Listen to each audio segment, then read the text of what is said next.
Hello everyone, hello बच्चों, कैसे हैं आप सभी लोग। तो यस, इस सीरीज में ना तो अपन क्या कर रहे हैं कि आयनिक इक्विलिब्रियम के अंदर देखो, अगर मैं लास्ट अगर ईयर की अगर मैं बात करूं 24 की, तो आयनिक इक्विलिब्रियम में सोल्ट हाइड्रोलिसिस से सिर्फ एक सवाल पूछा गया था। तो ये वाला जो सब टॉपिक्स है, जैसे आयनिक 4 सब टॉपिक्स में पूरा डिवाइडेड है। पहला भाई basic pH calculation, second salt hydrolysis, buffer solution and अब सोल्यूबिलिटी है ना। तो 4 सब टॉपिक्स में है। तो आपने देखा होगा भाई सोल्ट हाइड्रोलिसिस सिर्फ एक सवाल पूछा गया, तो ये टॉपिक सबसे ज्यादा इंपॉर्टेंट है अब 25 के लिए, क्योंकि जो सब टॉपिक्स मिसिंग होता है ना लास्ट ईयर में, तो स्टार्टिंग वाले जो शिफ्टों में सवाल पूछा जाता है या पहले अटेम्प्ट में जो सवाल पूछा जाता है, उन मिसिंग सब टॉपिक्स में से ही पूछा जाता है। तो यहाँ पे सोल्ट हाइड्रोलिसिस के अगर आपको डायरेक्टली फॉर्मुलाज पता ना, और फॉर्मुलाज एक याद करने का तरीका होता है, एक ट्रिक होता है, उससे अपन यहाँ पे देखेंगे और फिर डायरेक्टली फॉर्मुला बेस्ड सवाल यहाँ से पूछा जाता है। बट इंपॉर्टेंट चीज क्या है, इस तरह के बहुत सारे फॉर्मुलेज होते हैं, अब इनको याद कैसे करें, है ना कि सर अब यहां अगर इसमें आप देखोगे तो इसमें 9 फॉर्मूलेज हो गए, तो उसमें से कोई भी फॉर्मूला पूछा जा सकता है। के H hydrolysis constant, degree of hydrolysis और पीएच। पीएच के सवाल थोड़े ज्यादा बनते हैं, तो 3 फॉर्मूले को हम कैसे याद करें, बाकी इन वाले सेक्शंस को भी, है ना। तो 3 तरह के सवाल यहाँ पे बनते हैं, डिफरेंट डिफरेंट सोर्स होते हैं, जैसे कि वीक एसिड एंड स्ट्रॉन्ग। यह भी मैं फॉर्मूला आपको याद करवा दूंगा कि कैसे इनको याद करना है। फिर आप देखोगे कुछ सवालों में जब अप्लाई करें ना, डायरेक्टली ये सवाल पूछे जाते हैं, बट डिफिकल्ट हो जाता है याद करना ना, कि इनको याद कैसे करें। देखो 3 तरह के यहां पे सवाल बनते हैं। पहला है salt of weak acid and strong base. तो आपको इस तरह का सोल्ट दिया गया होगा, तो आपको आइडेंटिफाई करना है कि यार ये सोल्ट किससे मिलके बना होगा। तो एसिटेट आयन आपको दिया गया ना, तो CH3COO माइनस और Na प्लस। तो आपको पता करना एसिटेट आयन कहां से आया होगा, एसिटिक एसिड से आया होगा, और Na प्लस कहां से आया होगा, NaOH से। इन दोनों को इक्विमोलर अमाउंट में जब मिक्स किया तो हमें ये कंपाउंड मिला। सेकंड है सोल्ट ऑफ स्ट्रॉन्ग एसिड, जैसे है ना कोई भी स्ट्रॉन्ग एसिड हो गया, HCl हो गया, ओके, कोई भी यानी स्ट्रॉन्ग एसिड्स, ओके। हाँ तो ये ना, और वीक बेस का सोल्ट, तो देखो ये NH4 प्लस है, Cl माइनस, तो किससे मिलके बना होगा, ammonium hydroxide is weak base, और HCl क्या है आपका स्ट्रॉन्ग एसिड, इससे मिलके बना होगा जब इक्विमोलर क्वांटिटी में हमने लिया होगा। लास्ट आता अपना weak acid and weak base का सोल्ट। तो वीक एसिड कोई भी वीक एसिड ले लो यार आप, है ना, एसिटिक एसिड्स ले लिया, फॉर्मिक एसिड्स ले लिया, कोई भी, है ना, ऑर्गेनिक एसिड्स ले लिया, और ये जैसे वीक बेस अमोनियम हाइड्रोक्साइड, इन दोनों को इक्विमोलर क्वांटिटी में मिक्स करोगे तो इस तरह से आपको दिया हुआ होता है।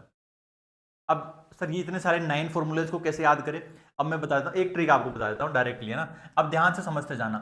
देखो वीक वाली टर्म्स को ध्यान रखना ना, वीक, वीक और वीक, ओके। तो अगर अपन, है ना, हाइड्रोलिसिस कांस्टेंट जो है वो होता है KW/K।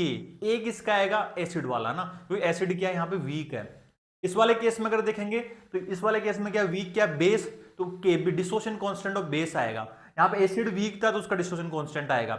इस वाले केस में दोनों ही वीक है तो दोनों के ही डिसोसिएशन कांस्टेंट नीचे आएंगे। तो KH का वैल्यू आपको याद हो गया होगा कैसा है।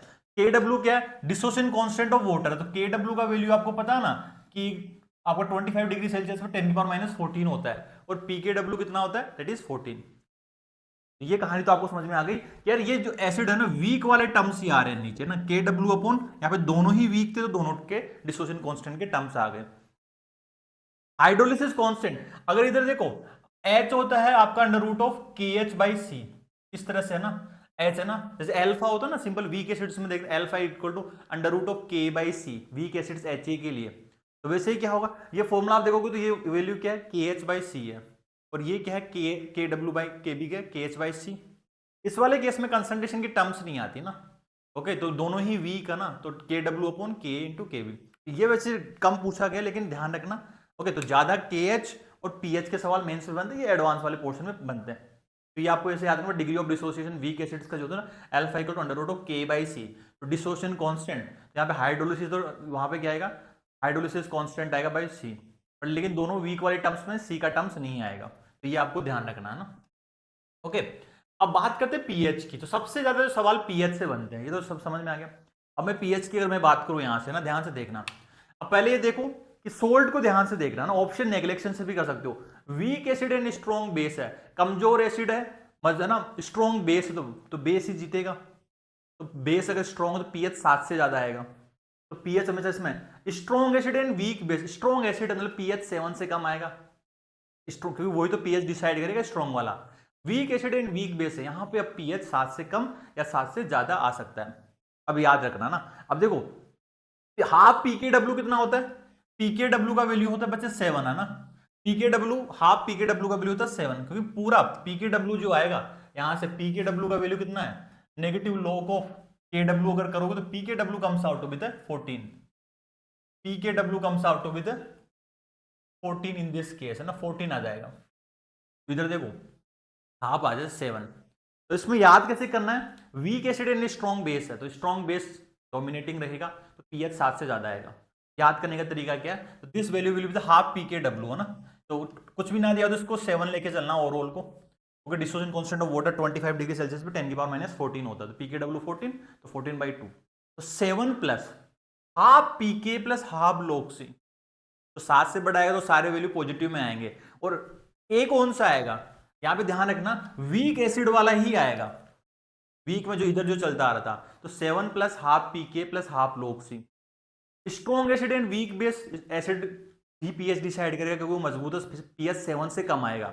अब यहां से वैल्यू देखना, है ना, तो ये क्या, हाफ पीकेडब्ल्यू minus half pKb minus half log C, तो यहाँ पे जितनी भी वैल्यू पॉजिटिव थी यहाँ पे वैल्यू क्या आएगी, 7 में से सब्ट्रैक्ट होगी।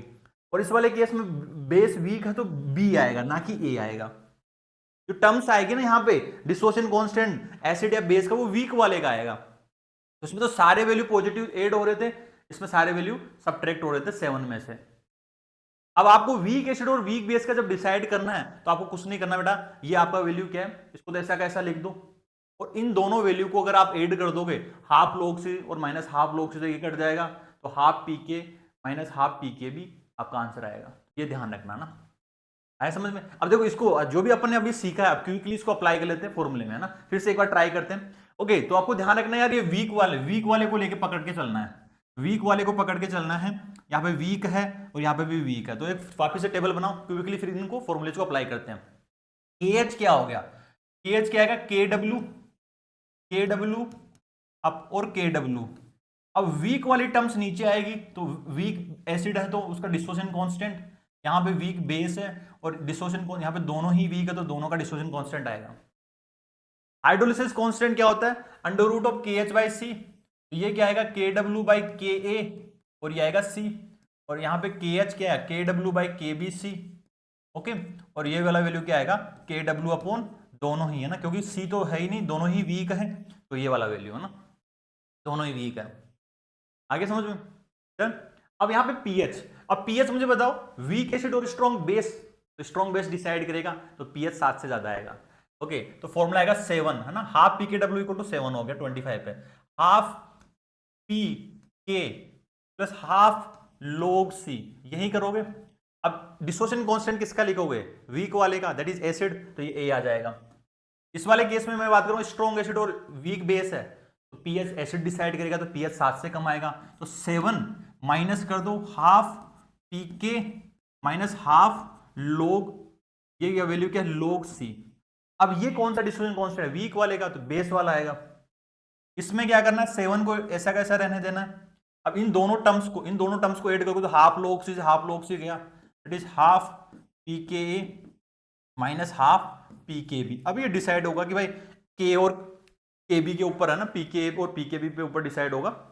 अब पीके बड़ा आ रहा है पीकेबी से, तो आपको क्या होगा, यहां से पीएच 7 से ज्यादा, पीके छोटा आ रहा है पीके तो 7 से कम आएगा आपका पीएच, ये ध्यान रखना है। अब डायरेक्टली देखना ना, है ना, इन फॉर्मूलेज अगर याद हो गए, पीएच का जरूर ध्यान रखना आप, है ना, और कुछ याद करो या ना करो, पीएच का मेंस पर्सपेक्टिव में पीएच के तीनों फॉर्मूले आपको याद होने चाहिए, थर्ड फॉर्मूला इन दोनों के एडिशन से आएगा। अब देखो सवालों में अप्लाई करता हूं directly. Okay, what is the C value क्या होता है ना, सी होता है कॉन्सेंट्रेशन, है ना, इन सोल्ट का कॉन्सेंट्रेशन होता है, बस ये ध्यान रखना, सी इज द कॉन्सेंट्रेशन।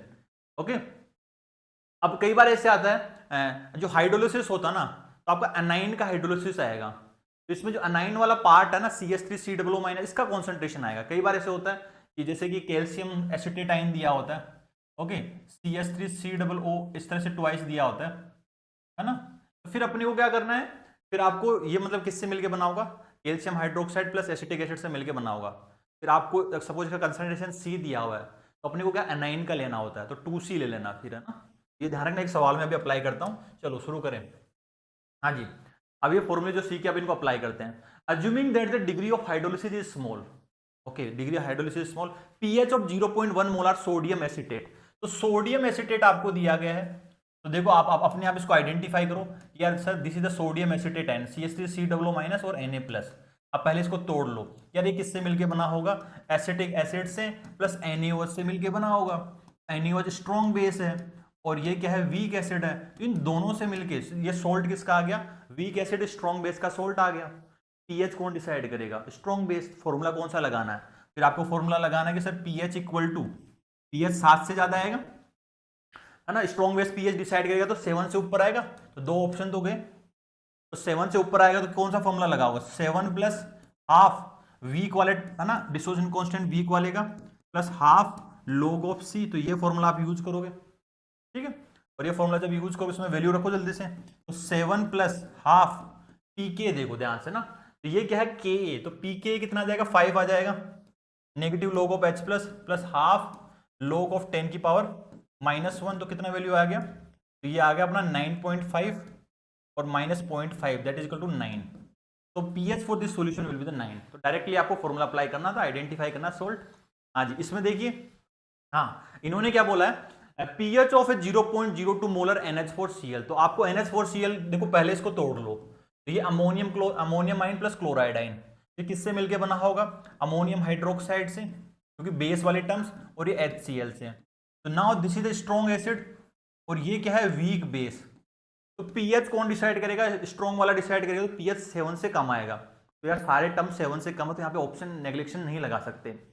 और अब ध्यान रखना, फॉर्मूला कौन सा यूज करोगे, फॉर्मूला यूज करोगे सर पीएच इक्वल टू 7 से कम आना चाहिए, तो 7 माइनस हाफ पीके, कौन सा वाला टर्म्स आएगा, जो वीक है उसका डिसोसिएशन कांस्टेंट आएगा, तो ये बेस है, हाफ पीके भी माइनस हाफ log सी, ये वाले टर्म्स आएगी।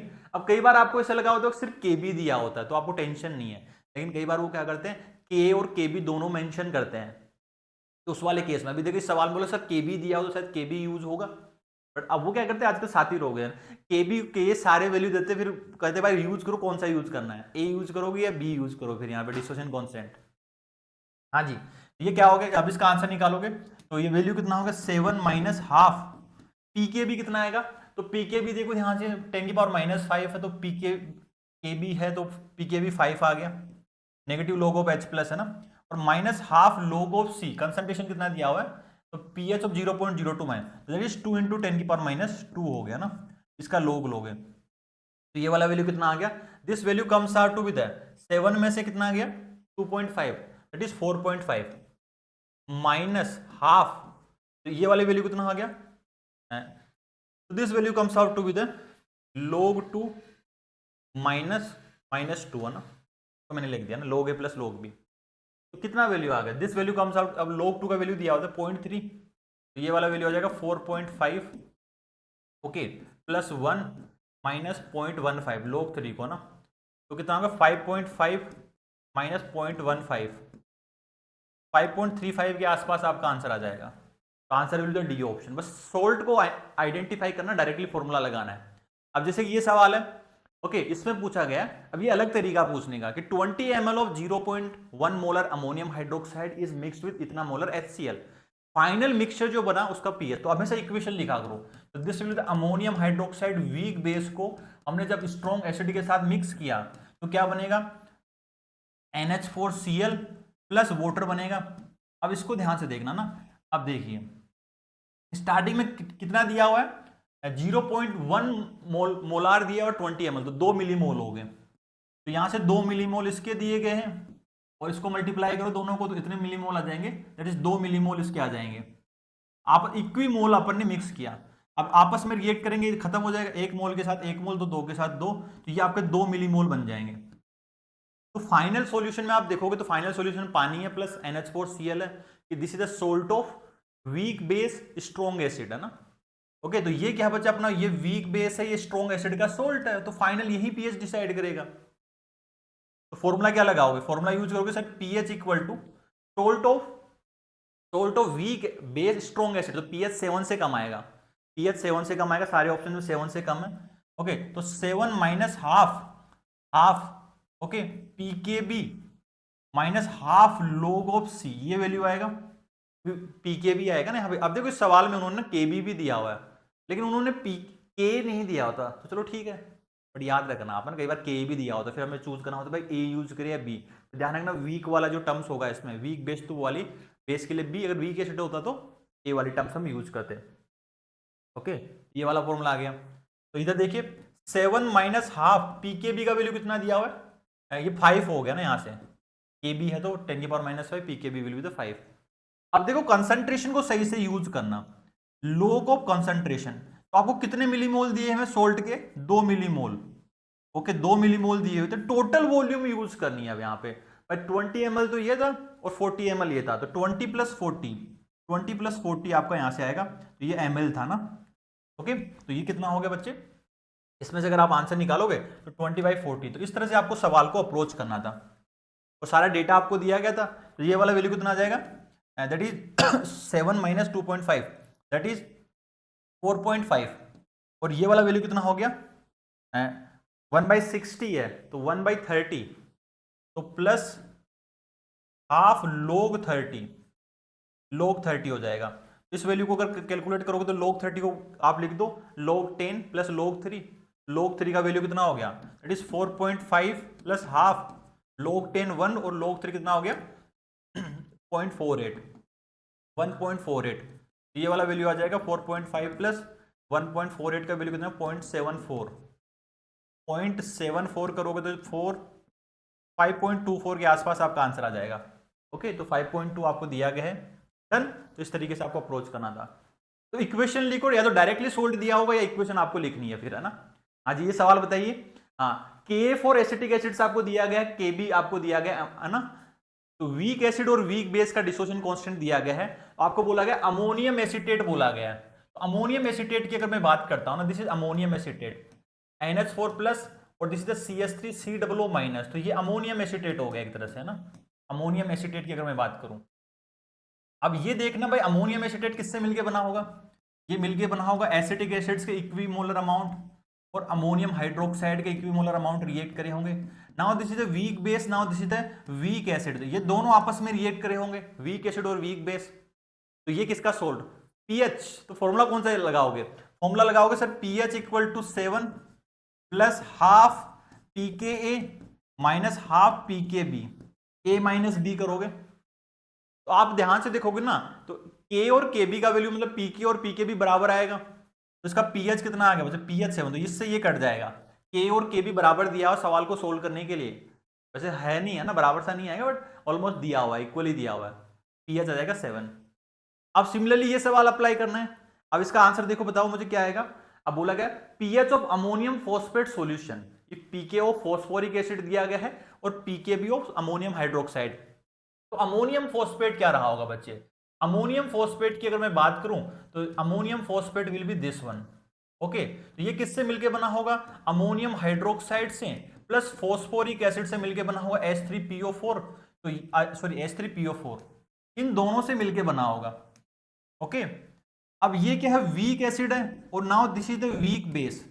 Ammonium phosphate will be the salt of weak acid and weak base. अब आप ध्यान से देखोगे ना, केटाइन का तो 3 आयन है, अनाइन का एक ही आयन है, तो कंसंट्रेशन C लेके चलना ना। वीक एसिड और वीक बेस का सोल्ट है, बट इसमें तो कंसंट्रेशन के टर्म्स की जरूरत ही नहीं पड़ती। पीएच का फॉर्मूला लगाओगे, pH equal to 7 plus half pKa minus half pKb, तो ये फॉर्मूला लगाओगे। अब ध्यान से देखना यहां से ना, तो फॉर्मूला कितना, 7 प्लस हाफ, नियरेस्ट इंटीजर में ये बताना था। pK का वैल्यू कितना दिया गया है, 5.23 माइनस 4.75, तो नियरेस्ट इंटीजर में अप्रोक्सीमेटली 7 ही टिक करोगे इसका ना क्योंकि 7.5 से नीचे वैल्यू आ रही होगी। ओके, तो ये वाला वैल्यू नियरेस्ट इंटीजर में आपको बताना था ना, नियरेस्ट इंटीजर में। ठीक है, तो इसका आंसर जो था, हाँ। अब इंटरेस्ट एक और सवाल करते हैं ना।